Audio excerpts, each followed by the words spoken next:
So in example 2 here, we're going to use a quotient identity to simplify and rewrite. So the hard part on this is when to stop.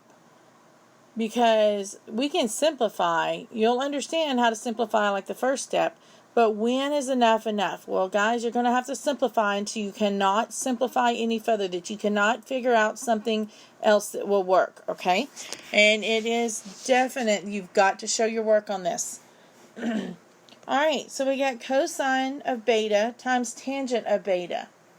So I want to use a quotient identity. So that would be my tangent of beta here. What do we know about tangent of beta? Well, remember, tangent is sine over cosine. And if you don't like beta, change it back to theta, change it to x. It doesn't matter what variable you use. But this is being multiplied times that cosine in front. Well, if you want to make that a fraction, remember it's over 1. And then anytime you have something that's the same on top and bottom, they can cancel.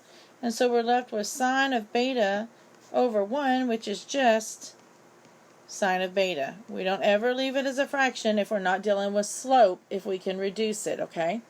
So don't ever leave it over 1. Go ahead and reduce it all the way. So look at B.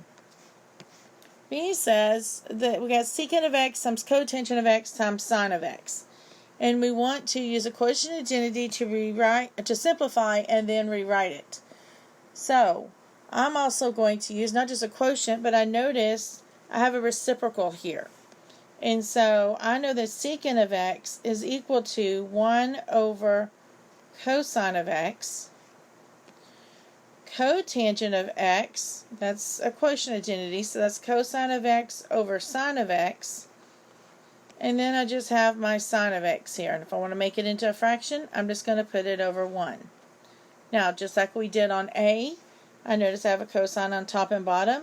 I also have a sine on top and bottom. So they're going to cancel. I'm left with a 1 on top and a 1 on bottom. So they're going to simplify just to 1. So like I said, it's easy to get started usually on these because you can see that, tangent is sine over cosine. Or you'll see secant, so change it to 1 over cosine. But when do you stop? When you can't simplify any further.